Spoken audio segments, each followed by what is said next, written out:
What do you get when you mix tax cuts, education reforms, and government overhauls? Apparently, just one big, beautiful bill. Welcome back to Beyond the Bill Number, the podcast where we dig into the policies behind the politics and the fine print behind the flashy headlines. I'm Stephen. And I'm Sarah, still recovering from attempting to read all 1,200 pages of today's topic. My eyeballs have unionized.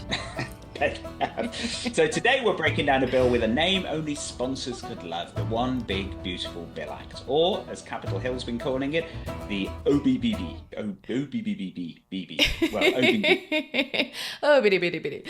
Yes, the OBBB, because when your bill touches everything from Medicare to manufacturing subsidies, why not go big, beautiful, and completely bonkers? Absolutely, and bonkers really does describe it. But perhaps before we get into this particular bill, let's just reflect slightly on how nuts this process is, just generally. I mean, putting aside the problems with this particular bill, the fact that the bill went through the House in 2 days. Yeah. No, but even when this process works properly, it's still crazy, isn't it? So let's just compare it a little bit to what happens in the UK, and then perhaps you can talk about how the US differs. So we've just come through this process in the UK. We call it a spending review. Okay. And they tend to happen every 4 years, but they don't have to. The government decides when to do a spending review. And so sometimes they'll do short ones, which are only a year or a couple of years. Sometimes they'll just do what is effectively a rollover. They'll just say, okay, we're just going to keep everything the same for the next year or two. And they try to do it so that it fits into a parliament. So we had an election about a year ago. So now we've got a spending review, which will go forward for the next 4 years, taking us into the first year of the next parliament. Okay. Now, the reason it took a year, though, is because it takes a year to pull this together. So ever since the government was elected, they've been working on this spending review. And they've been promising this spending review because when you're allocating billions and billions of pounds across a dozen different government departments on all these different programs, you need time to go into it. You need time to design it properly. And then it's debated in the House. The Chancellor presents it, and then that's it, because they're the government. So the government, who are elected by the people, get to decide how they spend our money. And that's how it works. And if you don't like it, vote them out next time round. So why can't it work like that in the United States? Because that makes too much sense, I think, for us here. I mean, it is funny because when we were talking in an earlier podcast sometime this year, I can't even remember which one it was now, but we were talking about quorums. And which one was that? That was the parental leave. And, trying to pass things here or there where you don't need the full representation, or you can kind of just slide it through with a simple majority. And it is hilarious that something that is probably maybe the most impactful U.S. legislation that you can pass, because it's the purse strings, is the simple majority process. So so what we're talking about is the U.S. budget reconciliation process.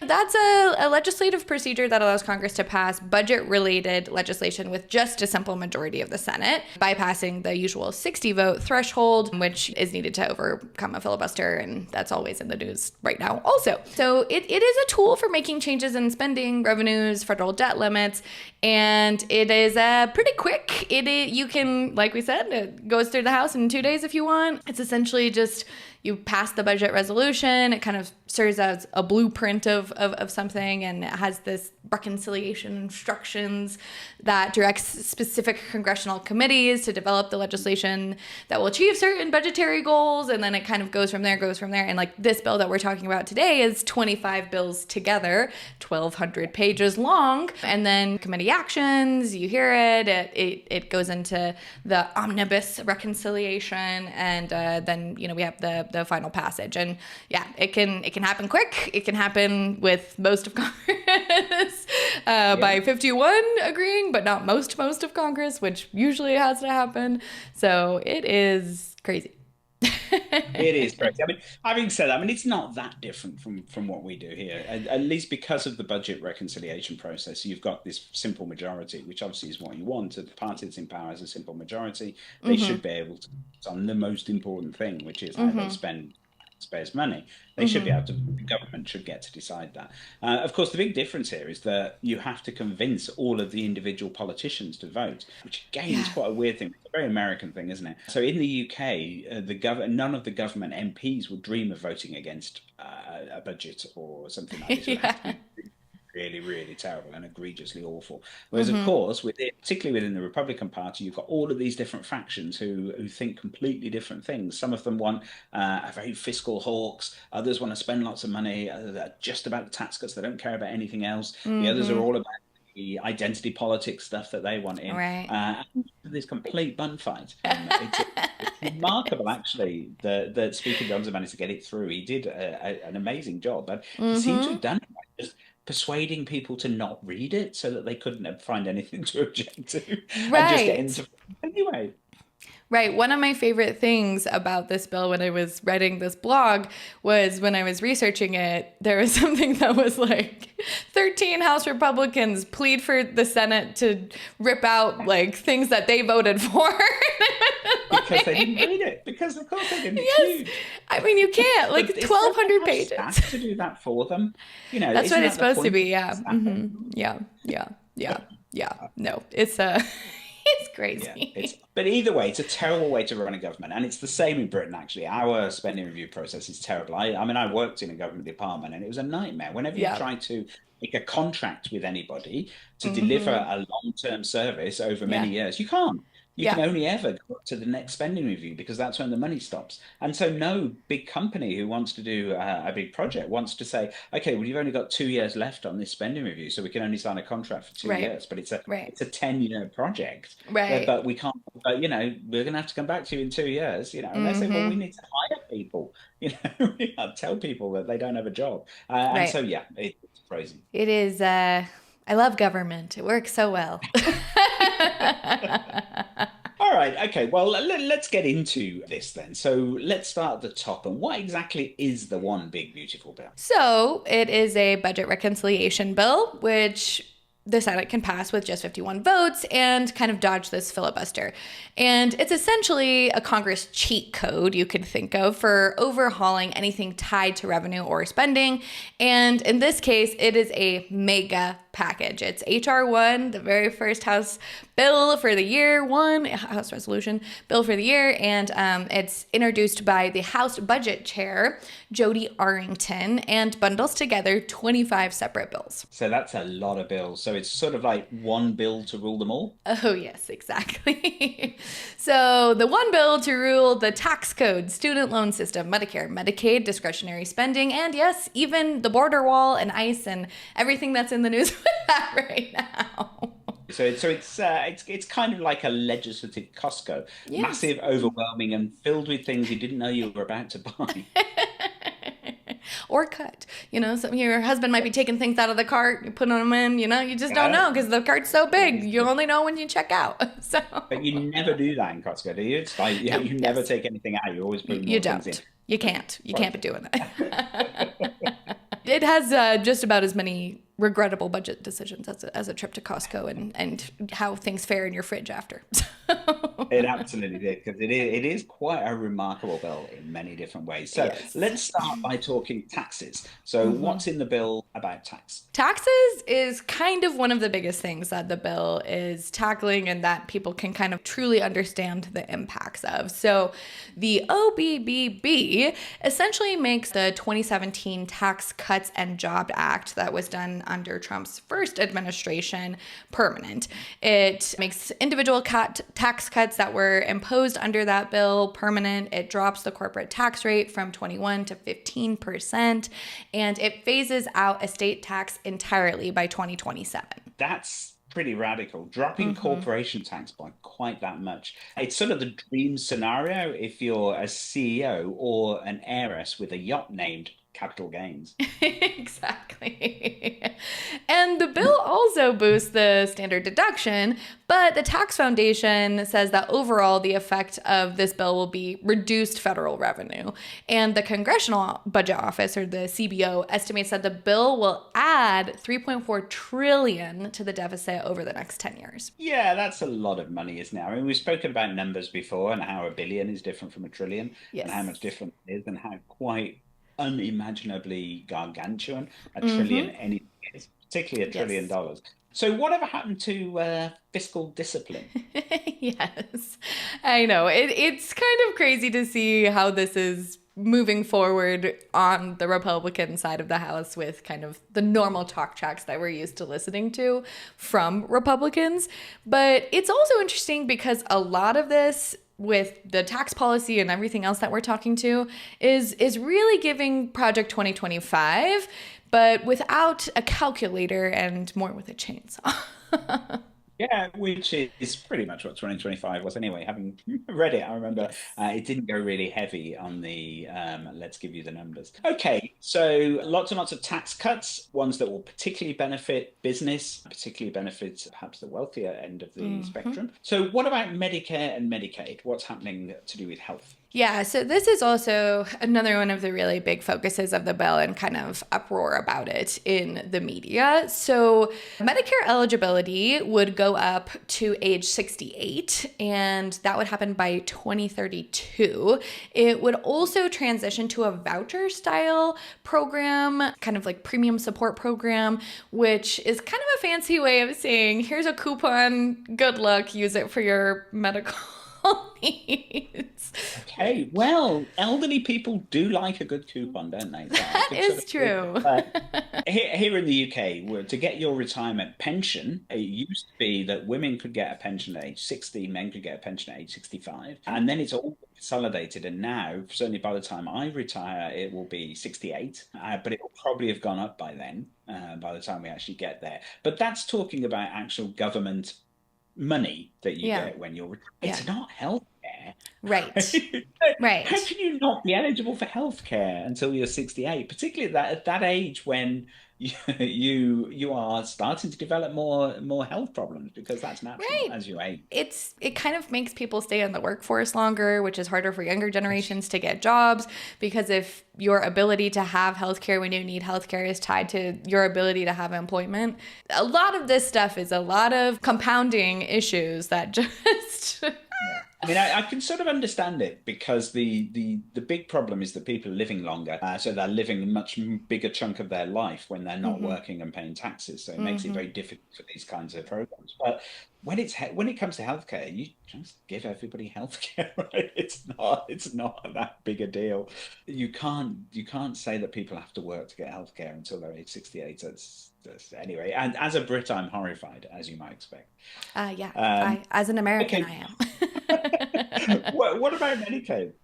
Yeah, so Medicaid gets block granted to the states. It would slash actually 700 billion in federal funding over 10 years.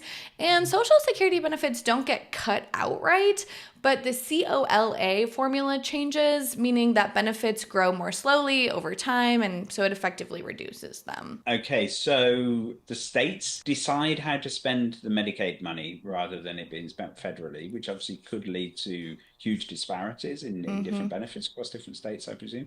Plus a 700 billion cut in funding where at the time when medical costs are soaring, everything's getting more expensive, seems like it could be a bit of an issue. And presumably the changes to the formula would mean that fewer people would be able to get these Uh-huh. benefits. That will obviously save money, which is obviously the whole point, isn't it? But doesn't seem to work very much if we're going to add 3.2 trillion to the to the national debt over 10 years. So, what has been the reaction to this thing? Yeah, not good, I would say. So, the AARP and the American Medical Association and many others are quite furious, actually.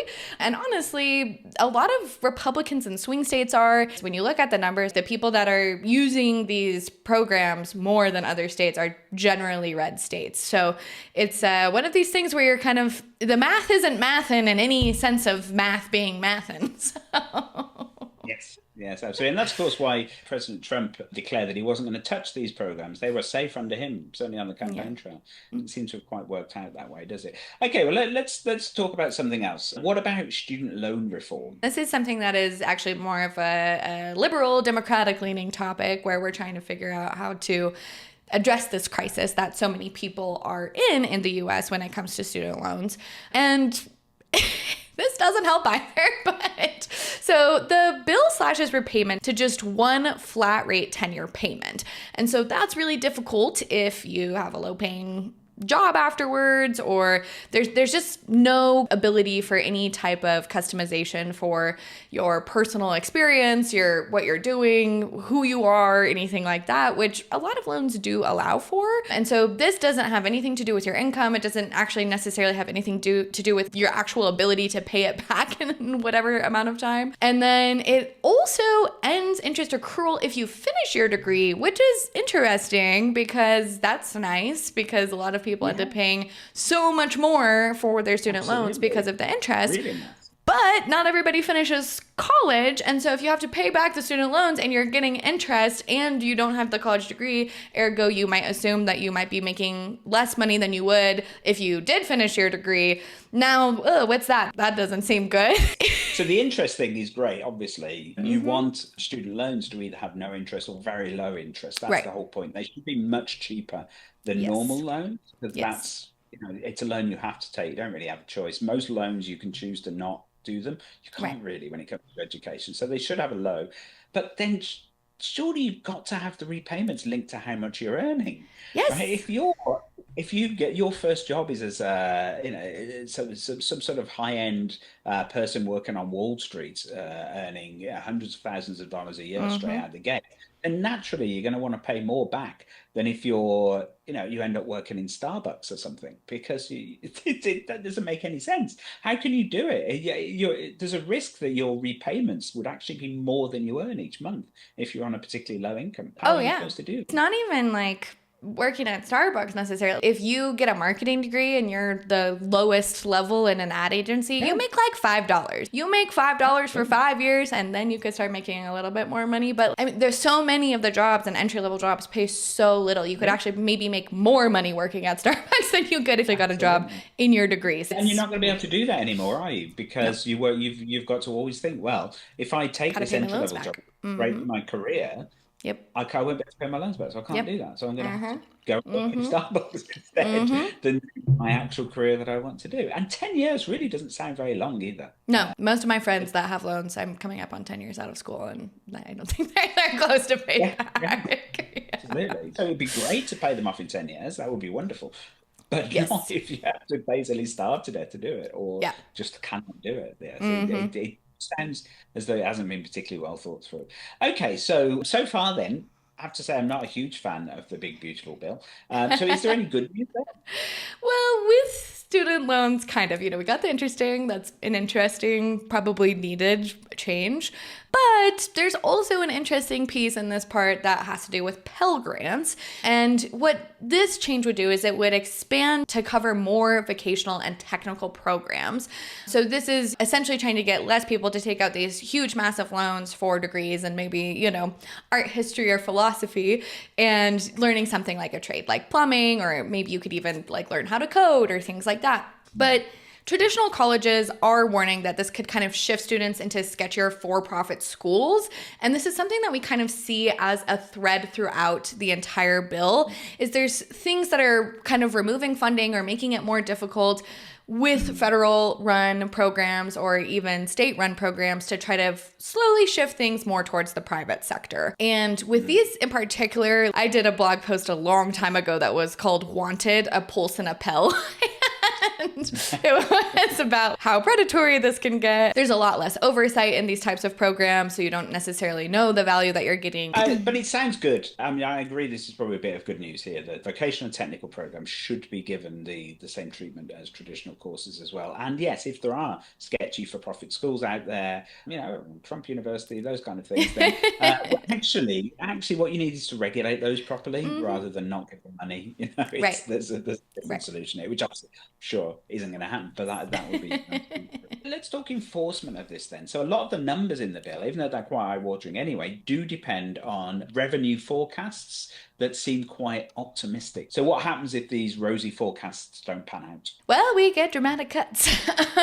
So up to 10% across the board for non-defense discretionary spending, plus hiring caps across federal workforce and structural cuts to agencies like the EPA and Department of Education. Wow, lovely. So a sort of budget guillotine then. Yes, exactly. The CBO says that these cuts could seriously disrupt public services, especially housing, education, and the environment. It's kind of like betting your rent money on a stock tip and calling it fiscal responsibility. Ah, the Doge would be proud. All right, so the House did pass this then. Yes, by one vote. It passed 215 to 214, with 2 Republicans actually crossing the aisle to vote no.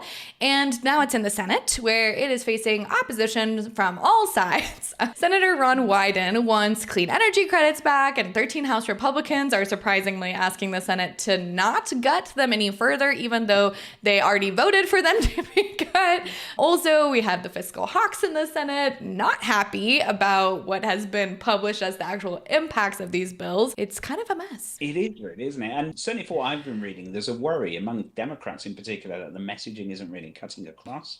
No. And that the very people who need to hold these Republicans to account, i.e. the people in their own states who will suffer, are more concerned about immigration riots in California than they are about this bill that will have a huge impact on their lives. And one other kind of concern with this bill is there's a lot of funding for ICE and the border roll and like ICE agents and these types of things that they're worried are going to be kind of shoved in the forefront in these states where they really do care about that will also suffer the most if this passes. And they're trying to tie the passage of this bill to kind of this ICE movement and being like, we want to pass this because it's going to do all of these amazing things to curb the illegal immigration and support these ICE agents who are on the front lines fighting for us, those types of things. And then like, don't pay any attention to the Medicare, Social Security, So that's another thing that's happening. And so what about the Doge father himself, Elon Musk? Surely he'd love this with all of these cuts. I have to say he loves it.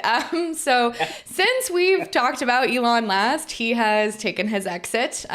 Maybe that was due to the fact that he was a temporary government employee and was only allotted a certain number of days, or maybe it was the Tesla stock tanking. Who knows? But he actually pretty immediately called this bill a disgusting abomination and has been lobbying pretty hard and pretty publicly against provisions, especially the ones that touch kind of clean energy, Tesla, and AI oversight, Grok, or whatever his is called. And it's kind of created a strange bedfellows. Tech CEOs, progressive lawmakers, they're kind of suddenly on the same team because they're like, yeah, let's get this done. Let's kill this. Absolutely. Because it has got that measure that we've discussed previously, the AI one. It bans any kind of AI regulation for 10 years. It's got that 10-year AI regulation in there still. And that's one of the things that a lot of the Republicans have gone, I didn't see that bit. Yeah, that's in there. That's in there. Okay, so the bill has come remarkably far, remarkably quickly, but it's facing a lot of headwinds now. So what happens if it does stall? Well, if it stalls, we're possibly looking at another government shutdown, or at least a fight around one later this year. Again, these darn budgets and our inability to agree with them is becoming something that is the norm here. Yeah, it is. Crazy, isn't it? I remember last time, obviously, the Democrats made a careful calculation to not shut down the government because they thought that would play into particularly Doge's hands, allowing them to cut budgets even quicker. And it'll be interesting to see what happens next time when the fight will largely be amongst Republicans and the Democrats will have to choose which side they're going to back there. Yeah, some very interesting times ahead. So the bottom line then, what does this one big beautiful bill actually tell us? Yeah, so it's interesting because if it does pass, our fiscal policy is being completely rewritten. It's not just line by line, but it's the philosophy behind what we're doing, how we're doing it, and what the way of American life is, actually. It's a really radical attempt to shrink the federal government and its obligations to its citizens, to shift costs to individuals and to states, which can be a lot of other issues depending on how much tax revenue your state makes and what people in your state might need.